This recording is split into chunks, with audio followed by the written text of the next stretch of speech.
Olá pessoal, saudações a todos. Estou fazendo esse vídeo para falar com vocês um pouquinho sobre curva de calibração, tá? Sabemos que alguns métodos que nós utilizamos no laboratório, eles não determinam diretamente a concentração do analito, né? Nesses casos, onde a gente trabalha com instrumentos de medição que determinam absorvância, transmitância, uma área de um pico, a altura de um pico, um sinal elétrico, nós precisamos manter uma relação entre a concentração do analito e esse sinal instrumental. A isso nós chamamos de curva de calibração, que nada mais é que uma sequência de padrões preparados no laboratório, com concentração conhecida, a partir de um material de referência, que nós vamos submeter ao procedimento do ensaio, ao método de ensaio, e vamos ali obter os sinais instrumentais para esses padrões.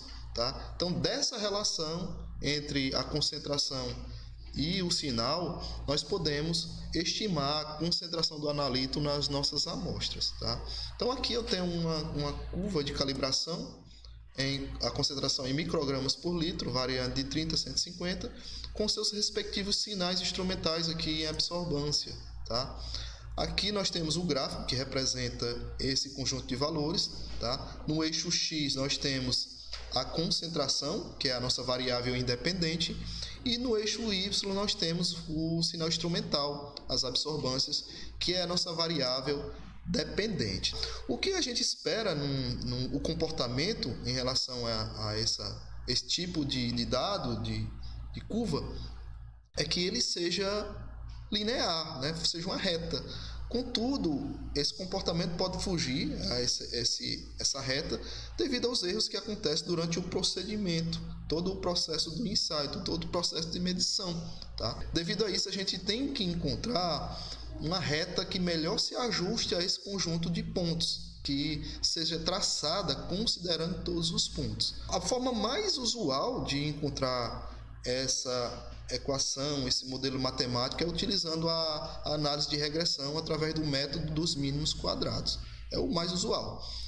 O que deve ser considerado quando eu vou partir para a análise de regressão para definir o meu modelo matemático? Duas coisas. A primeira é que existe uma relação verdadeiramente linear entre a minha concentração e o sinal instrumental. E a segunda consideração é que eu possa desprezar os desvios, os erros, considerando aqui a minha variável x. Tá? Então, essas são duas condições. Por isso que é importante, sempre que vocês estiverem produzindo a sua curva de calibração, traçando, sempre considerar aqui no eixo x a concentração, a nossa variável independente. Até porque as incertezas também nesse modelo, elas vão ser desprezadas. Então, qualquer variabilidade, qualquer desvio vai acontecer de forma aqui na vertical, em relação ao eixo Y. Tá? Então, essas são duas condições importantes quando vocês estiverem traçando a sua curva de calibração. Aqui vou mostrar algumas formas na planilha de você encontrar a equação, o modelo matemático que representa a reta ajustadas. Essa aqui é uma das formas mais, vamos dizer, dá mais trabalho, mas é para a gente entender o fundamento dos cálculos. Então, aqui eu tenho os meus dados produzidos no laboratório, eu posso calcular o quadrado do xi, então basta elevar aqui ao quadrado e eu arrasto para os demais pontos. A mesma forma eu vou fazer com os valores de y.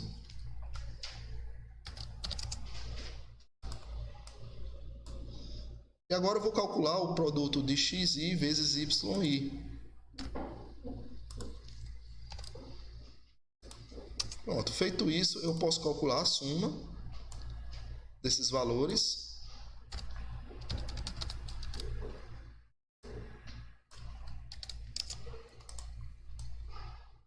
Calculo para todo mundo.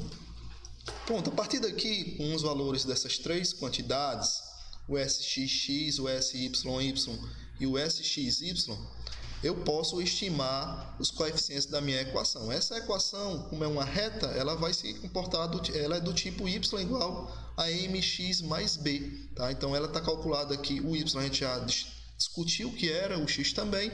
O m é o nosso coeficiente angular e o b é o valor do intercepto, que seria, na minha reta ajustada, o valor, se eu projetasse aqui a minha reta, né, o valor onde essa reta ia tocar no eixo y, tá? Então aqui ele está passando um pouquinho abaixo do zero.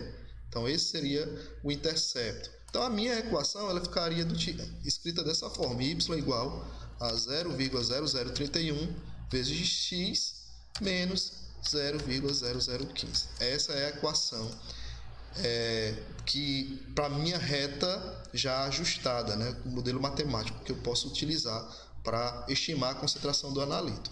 Existe outra forma mais rápida, mais prática, de a gente utilizando a planilha eletrônica encontrar a equação. Então vou mostrar aqui. Uma das formas é usando diretamente a função. Então se eu chamar aqui a inclinação, colocar igual inclinação, eu posso achar o meu valor do meu coeficiente. Então seleciono os valores de y inicialmente, depois os valores de x, fecho parênteses, está calculada a inclinação. O intercepto da mesma forma, é só chamar a função aqui, intercepção, seleciono os valores de y, coloco ponto e vírgula, os valores de x, fecho o parênteses, está calculado o meu intercepto. E também posso calcular o coeficiente de correlação. É uma informação importante para eu saber se os resíduos ou a diferença entre o ponto e a linha ajustada é muito grande ou muito pequena. Esse R é uma forma de eu saber se esse modelo ele se aplica ou não aos meus cálculos, se eu posso utilizar ele ou não. É um dado importante, tá? Então, quanto mais distante o ponto da minha reta ajustada, maior são os resíduos, né? Então, quando não tem resíduos, o valor de R quadrado vai ser 1. Então, quanto a soma desses resíduos vai diminuindo esse valor, né? Esperado, desejável que um R, por exemplo, em ensaios químicos, seja maior ou igual a 0,99. Então, vamos calcular aqui o R para a gente ver o comportamento em relação a esses dados. Então, vou chamar também a função R quadrado. Vou selecionar os valores de y. Em seguida, os valores de x, fecho parênteses e está calculado aqui o nosso R quadrado. Então, esse é o valor dele, foi 0,9988. Tá? Outra forma da gente encontrar a nossa equação é através do gráfico.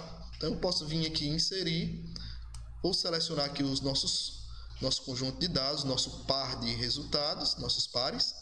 Vou aqui em dispersão, seleciono uma dessas opções, vou selecionar aqui a primeira, para traçar aqui para a gente ver só os pontos, e depois a gente vê a linha de tendência, que é a linha de ajuste. Clico aqui com o botão esquerdo, e em seguida com o botão direito, abre essa caixinha, eu posso pedir a linha de tendência.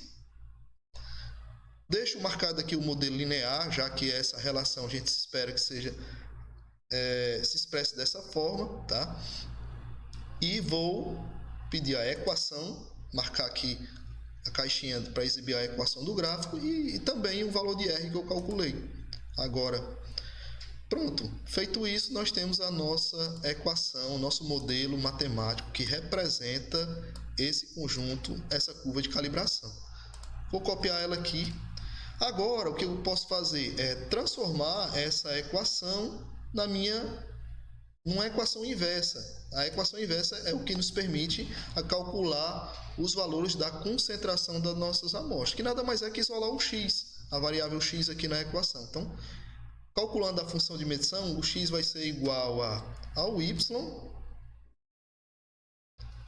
tá mais, vai passar menos o nosso intercepto, então vai ficar mais 0,0015, fecho parênteses, dividido pelo coeficiente angular, que é 0,0031. Então, essa seria a nossa função de medição. Vamos aplicar aqui nessas duas amostras para a gente calcular a concentração em duas amostras. A gente já tem o sinal instrumental de duas amostras e vamos aqui colocar a equação para a gente achar o valor do mensurando. Então, a nossa equação vai ser igual ao y mais 0,0015, fecho parênteses, dividido por 0,0031.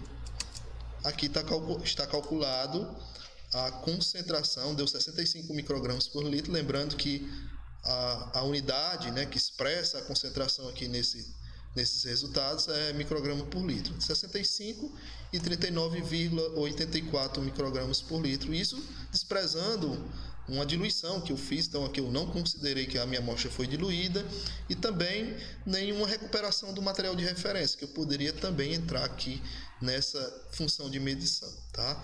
Era isso, pessoal. Espero que tenha ficado claro aí como elaborar a curva de calibração, como encontrar os coeficientes da nossa curva para achar o valor do mensurando.